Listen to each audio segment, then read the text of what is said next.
You ask Tiger to solve. This deals with linear equations with one unknown. The final result is x equals 8. Let's solve it step by step. Simplify the expression. Simplify the arithmetic. Group all constants on the right side of the equation. Subtract 17 from both sides. Simplify the arithmetic.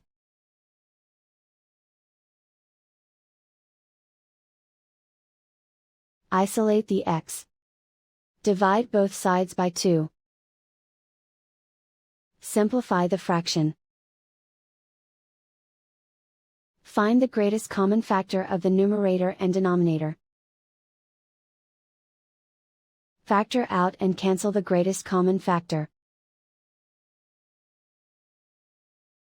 And so the final result is x equals 8.